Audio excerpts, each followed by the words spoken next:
आजको प्रश्न रहेको छ दिगो विकासका लक्ष्य 17वटा एन्ड आजको यस क्लासमा दिगो विकासका लक्ष्य 17वटालाई एकदम सजिलो ट्रिक्स एन्ड लजिकबाट पढ्छौँ। किनकि हामी लजिक एन्ड ट्रिक्सबाट किन पढ्छौँ भने यसलाई जस्ताको त्यस्तै पढ्दा हामी पढ्दा बिर्सिन सक्छौँ एन्ड लजिक एन्ड ट्रिक्सबाट पढ्दा हामी लामो समयसम्म त्यसलाई के गर्न याद गर्न सक्छौँ, सोच्न सक्छौँ एन्ड सम्झिन सक्छौँ। यसलाई बिर्सिँदा पनि हामी लजिक र ट्रिकबाट पढेको हुन्छ भने त्यसलाई सोच्न सक्छौँ है, रिमाइन्ड गर्न सक्छौँ, सम्झिन सक्छौँ। त्यसैले हामी लजिक एन्ड ट्रिकबाट पढ्छौँ एन्ड हाम्रो क्लास त बिना लजिक एन्ड ट्रिकको हुँदै हुँदैन। सो आजको क्लासले एकदम सजिलो लजिक एन्ड ट्रिकबाट बुझ्यो दिगो विकासका 17वटा लक्ष्य एन्ड यो धेरै डिमान्डेड टपिक पनि रहेको थियो। त्यसैले यो धेरै डिमान्डेड टपिक रहेको हुनाले आज यसलाई हामी चर्चा गर्छौँ। अब त्यो लजिक एन्ड ट्रिक्स के रहेको छ बुझ्यो है। त्यसलाई बुझ्नुभन्दा पहिला एउटा कुरा बुझ्यो है, केटीहरू कस्तो रहेको छ यार, 2 दिनको चाउमिन र मोमोको डेटिङमा फसिहाल्छ। नफसो है, नफसो, जिन्दगी बर्बाद हुन्छ। फेरि केटाहरू कस्तो हुन्छ, रुमबाट बाहिर निस्किने बित्तिकै केटीहरूलाई नहेरिकन दिनै कट्दैन होइन र। केटीको कम्मर ब्यालेन्समा होइन केटा हो, ब्याङ्क ब्यालेन्समा ध्यान दियो, किनकि जिन्दगी बनाउनु छैन। फेरि यसलाई सकारात्मक रूपमा लिनु होला है, नकारात्मक रूपमा नलिनु होला। सो आजको क्लासमा यस दिगो विकासको 17वटा लक्ष्यलाई हामी पानी पानी गरौँ है एन्ड लजिक एन्ड ट्रिकबाट बुझौँ। र सबभन्दा पहिलो रहेको छ 1 नम्बर लक्ष्य एन्ड 1 नम्बरको लक्ष्य बुझिसकेपछि यो 10वटा लक्ष्यलाई एकदम सजिलो, त्यो 1 नम्बरको फेरि याद हुनु पर्यो, त्यसबाट त्यो लिङ्क गरेर 10वटा याद हुन्छ। त्यसपछि 11 देखि 17 सम्म हामी नम्बरिङ सिस्टम पढ्ने हो। सो सबभन्दा 1 नम्बरको के छ, गरिबीको अन्त्य। अब यसलाई बुझ्नको लागि हामी के गर्ने, नेपालमा जति धनी मान्छे भए पनि, जति पैसा भएको मान्छे भए पनि के भन्छ, म 1 नम्बरको गरिब छु है। कसैले भन्दैन म धनी छु, सबैले के भन्छ, म 1 नम्बरको गरिबी छु। सो 1 नम्बरको लक्ष्य बुझ्नको लागि यसरी गरी तपाईँहरूले बुझ्नुहोला, म 1 नम्बरको गरिब छु। अब यो बुझिसकेपछि यो 1 नम्बरको गरिबको अन्त्य बुझिसकेपछि यो सँगसँगै लिङ्क गरेर सबैलाई बुझाउँछ है। अब 2 नम्बरको बुझ्यो। अब नेपालमा गरिब भइसकेपछि, धेरै गरिब भइसकेपछि, 1 नम्बरको गरिब भइसकेपछि के हुन्छ, कसैको घरमा 2 दिन खाना पाक्दैन। कति दिन खाना पाक्दैन, गरिब भएको कारणले कसैको घरमा 2 दिन खाना पाक्दैन। अब 2 दिन खाना पाक्दैन भने 2 नम्बर लक्ष्य के हुन्छ, भोकमरीको। अब खाना पाक्दैन भने के हुन्छ, भोकमरी हुन्छ। अनि भोकमरी हुन्छ भने सरकारले के गर्नु पर्यो, त्यो भोकमरीलाई अन्त्य गर्ने लक्ष्य लिनु पर्यो। सो 2 दिन खाना पाक्दैन, सो 2 नम्बरमा भोकमरीलाई अन्त्य गर्ने लक्ष्य लिएको छ, भोकमरीको अन्त्य। बुझ्नुभयो। अब 3 नम्बरलाई बुझ्नको लागि यस भोकमरीको अन्त्यबाट हामी बुझ्यो है, 1 नम्बरको गरिबको लक्ष्य बुझ्यो, भोकमरीको अन्त्य बुझ्यो। अब यसै भोकमरीको अन्त्यबाट 3 नम्बरको बुझाइदिन्छु, यो थाहा भयो भने सबै थाहा हुन्छ। अब 3 नम्बरको भोकमरीको अन्त्य बुझिसकेपछि भोकमरी हुन्छ भने के हुन्छ, स्वास्थ्य खराब हुँदैन। हाम्रो भोकमरी हुन्छ भने 2 दिनदेखि खाना खाँदैन भने स्वास्थ्य खराब हुँदैन। अनि स्वास्थ्य खराब हुन्छ भने सरकारले त्यसको लागि लक्ष्य लिनु पर्दैन हो। भोकमरी भयो, 2 दिन खाना खाएन भने स्वास्थ्य खराब भयो। सो सरकारले अर्को 3 नम्बरको लक्ष्य के लिनु पर्यो, सुस्वास्थ्य र समुन्नत समाज है। ल यसो 3 गरी बुझ्नुलाई यसरी गरी। अब सुस्वास्थ्य र समुन्नत समाज, अब स्वास्थ्य खराब भयो भने सरकारलाई सुस्वास्थ्य र समुन्नत समाजको लक्ष्य लिनु पर्यो। अब चौथो नम्बर लक्ष्यलाई कसरी बुझ्ने भने, अब स्वास्थ्य खराब भयो भने बालबच्चाले के भन्छ, हातरी आज पढ्न जाँदिन, पेट दुखिरहेछ, टाउको दुखिरहेछ, पढ्न जाँदिन भन्छ कि भन्दैन। त्यही भोकमरीबाट स्वास्थ्य खराब भयो भने बालबच्चाले स्कुल जान मान्दैन।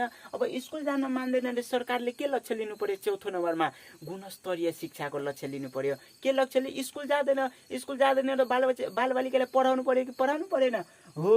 स्वास्थ्य खराब भएको कारणले स्कुल गएन, त्यसको कारणले गुणस्तरीय शिक्षाको लक्ष्य लिनु पर्यो, चौथो नम्बर लक्ष्य सरकारलाई है। अब 5 नम्बरको लक्ष्य बुझ्यो, यो स्वास्थ्य खराब भयो, अब गुणस्तरीय शिक्षा भयो। अब गुणस्तरीय शिक्षा कहाँ दिने गर्छ, विद्यालयमा दिने शिक्षा कहाँ दिने गर्छ, विद्यालयमा दिने गरिन्छ।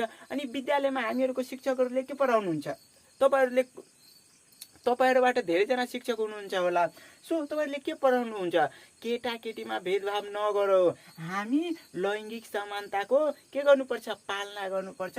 सो भेदभाव नगर्ने हामी पढाउँछौँ। सो 5 नम्बरमा यो 4 नम्बरको गुणस्तरीय शिक्षा त्यो कहाँ शिक्षा प्राप्त हुन्छ? विद्यालयमा। सो विद्यालयमा शिक्षा प्राप्त हुन्छ भने 5 नम्बरमा त्यही विद्यालयमा लैङ्गिक समानता गर्नुपर्छ हैन। सो 5 नम्बरको एकदम सजिलो तरिकाले बुझ्नुभयो।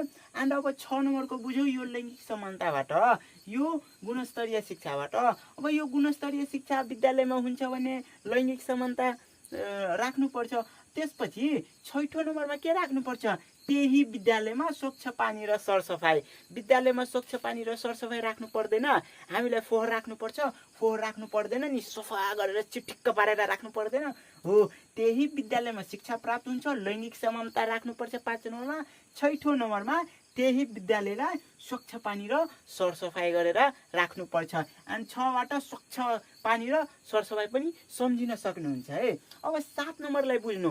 6 नम्बरसम्म एकदम सजिलो तरिकाले बुझाइदिएँ मैले। भोकमरीको अन्त्य, भोकमरीको अन्त्य भने 2 दिन खाना पाकेन, खाना पाकेन भने के हुन्छ? के हुन्छ? हैन, गरिबीको अन्त्य है, गरिबीको अन्त्य। गरिबीको अन्त्य 2 दिन खाना पाकेन के हुन्छ? भोकमरी हुन्छ। भोकमरी हुन्छ भने के हुन्छ? स्वास्थ्यमा खराब हुन्छ। स्वास्थ्यमा खराब हुन्छ भने के हुन्छ?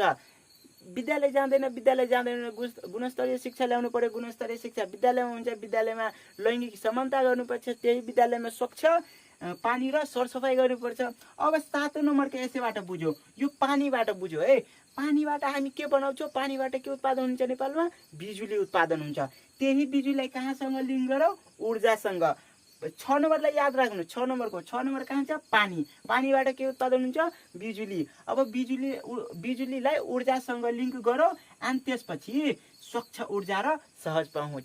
त्यही पानीलाई बाट बिजुली उत्पादन हुन्छ, त्यही बिजुलीलाई ऊर्जामा लिङ्क गरौँ एन्ड 7 नम्बरको स्वच्छ ऊर्जामा सहज पहुँच बुझौ है। अब 8 नम्बरको बुझौ। अब 7 नम्बरमा स्वच्छ ऊर्जामा सहज पहुँच भइसकेपछि 8 नम्बरमा के हुन्छ? त्यही ऊर्जा भयो। ऊर्जा भनेको बिजुली बनायो। अब त्यो बिजुली बनायो भने बिजुली बनाउन त त्यस्तै हुँदैन। त्यसबाट मान्छेहरू के हुन्छ? बिजुली बनाउनको लागि मान्छेहरू चाहियो कि चाहिएन? चाहियो। तब बिजुली बनाउनको लागि मान्छेहरू चाहियो भने मान्छेहरूलाई रोजगार दिनु पर्यो कि परेन? सो 8 नम्बरको त्यही बिजुलीलाई प्रभावकारी बनाउनको लागि, उत्पादन गर्नको लागि के गर्नु पर्यो? मर्यादित रोजगार दिनु पर्यो।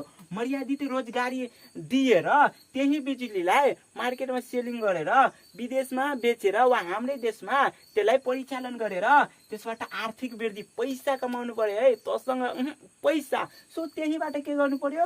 ऊर्जा उत्पादन गर्नको लागि मर्यादित रोजगार दिनु पर्यो। रोजगार दिइसकेपछि त्यहीलाई बेचेर के गर्नु पर्यो? पैसा कमाउनु पर्यो। बुझ्नुभयो? त्यही 1 नम्बरबाट 2 नम्बर बुझ्यो, 2 नम्बरबाट 3 नम्बर, 3 नम्बरबाट 4 नम्बर, 4 बाट 5, 5 बाट 6, 6 बाट 7, 7 बाट 8 नम्बरसम्म हामी बुझिसक्यो। 8 नम्बरमा अब रोजगार दियो। रोजगार दियो त मान्छेहरू बाहिरबाट आएको हुन्छ। एउटै गाउँको मान्छेलाई त रोजगारी दिएको हुँदैन। कोही पाल्पा जिल्लाबाट आएको हुन्छ, कोही सिराहाबाट, कोही धनगढीबाट, कोही सुदूरपश्चिम प्रदेशबाट आएको हुन्छ। विभिन्न ठाउँबाट त्यहाँ काम गर्नको लागि मानिसहरू आएको हुन्छ भने रोजगारीमा त्यो मान्छेलाई घर बनाएर दिनु पर्यो कि परेन? बस्नको लागि त्यहाँ पूर्वाधार दिनु पर्यो। अब त्यही बिजुलीलाई हामी बेचेछौँ भने त्यसलाई उद्योग भन्न मिल्छ कि मिल्दैन? हो, त्यही रोजगार दिनु पर्यो, आर्थिक वृद्धि दिनु पर्यो र त्यहीलाई के भन्छ? उद्योग पनि भन्न सक्छ। 9 मा पूर्वाधार गर्नु पर्यो, पूर्वाधार विकास गर्नु पर्यो एन्ड नवीनतम शिक्षा के गर्नु पर्यो? सिर्जना गर्नु पर्यो। अनि आजको कक्षामा एकदम सजिलो तरिका लोजिक एन्ड ट्रिक्सबाट हामी पढौँ। फेरि रिमाइन्ड गरौँ है। हामी रिमाइन्ड गरेर पढौँ, क्लासमै याद गरौँ, बुझेर जाउँ है। 1 नम्बरको के हुन्छ? गरिबीको लक्ष्य। नेपालमा सबभन्दा के भन्छ? जति पैसा भए पनि म 1 नम्बरको गरिब छु। गरिब भइसकेपछि 2 दिन खाना पाक्दैन कसैको घरमा। खाना पाकेन भने के हुन्छ? भोकमरी हुन्छ। सो 2 नम्बरमा के बुझ्ने? भोकमरीको अन्त्य। अब भोकमरी हुन्छ भने, भोक लागेको हुन्छ भने के हुन्छ? 2 दिन बालबालिका के हुन्छ? स्वास्थ्य खराब हुन्छ, भोकमरी हुन्छ, 2 दिन खाँदैन के हुन्छ, स्वास्थ्य खराब हुन्छ। सो 3 नम्बरमा हामी के बुझ्ने, स्वास्थ्य खराब बुझ्ने। अब स्वास्थ्य खराब भयो भने सरकारलाई सुस्वास्थ्य र समुन्नत समाजको लक्ष्य लिनु पर्यो। अब स्वास्थ्य खराब भयो भने बालबालिका विद्यालय जान मान्दैन, विद्यालय जान मान्दैन भने के गर्नु पर्यो, गुणस्तरीय शिक्षा ल्याउनु पर्यो। गुणस्तरीय शिक्षा कहाँ प्राप्त हुन्छ, विद्यालयमा के गर्नु पर्यो, लैङ्गिक समानता गर्नु पर्यो। फेरि 6 नम्बरमा विद्यालयमा के गर्नु पर्यो, स्वच्छ पानी र सरसफाइ गर्नु पर्यो। त्यही पानीबाट बिजुली उत्पादन हुन्छ, बिजुलीलाई ऊर्जासँग लिङ्क गर्नु होला, स्वच्छ ऊर्जामा सहज पहुँच गर्नु होला। त्यही ऊर्जा उत्पादन गर्नको लागि मानिसहरूलाई मर्यादित रोजगार दिनुपर्छ, त्यसैबाट पैसा आम्दानी गर्नुपर्छ। सो त्यही रोजगार दिएको मानिसहरूलाई बस्नको लागि पूर्वाधार विकास गर्नु पर्यो। एन्ड के गर्नु पर्यो, त्यसैलाई पैसा आम्दानी हुन्छ, सो उद्योग भयो, त्यसैले उद्योग पूर्वाधार र नवीनतम सिर्जना रहेको छ। सो आजको क्लासमा एकदम सजिलो ट्रिक एन्ड लजिकबाट हामी दिगो विकासको लक्ष्यहरूलाई चर्चा गरियो है। एन्ड चर्चा गरिसकेपछि तपाईँलाई कस्तो लाग्यो। एन्ड लास्टमा मेरो युट्युब च्यानलको नाम रहेको छ @NATURALKHABAR100 युट्युब @नेचुरल खबर। युट्युबमा जानु होला, @नेचुरल खबर सर्च गर्नु होला। अनि त्यहाँबाट मेरो मजाको भिडियोहरू हेर्न सक्नुहुन्छ। एकदम राम्रो भिडियो आएको छ, मोटिभेसनल है। सो क्लास राम्रो। अब बाँकी रहेको कुरा 10 देखि 17 सम्म हामी नम्बरिङ सिस्टमबाट पढ्छौँ। अनि नम्बरिङ सिस्टमबाट पढ्दा एउटै क्लासमा दुवैलाई यो लजिक एन्ड ट्रिकबाट पनि पढ्दा अनि नम्बरिङ सिस्टमबाट पनि पढ्दा तपाईँले कन्फ्युज हुनुहुन्छ। सो 1 देखि 9 सम्म लजिक एन्ड ट्रिकबाट पढ्यो, 10 देखि 17 सम्म नम्बरिङबाट पढ्छौँ। अर्को क्लासमा हामी पढ्छौँ। सो आजको लागि यतिकै। तपाईँहरूलाई राम्रो लाग्यो भने लाइक गर्नु होला, आफूलाई काम लाग्ने साथीमा म्याक्सिमम क्लासलाई सेयर गर्नु होला। आजको लागि यतिकै, धन्यवाद। जय नेपाल।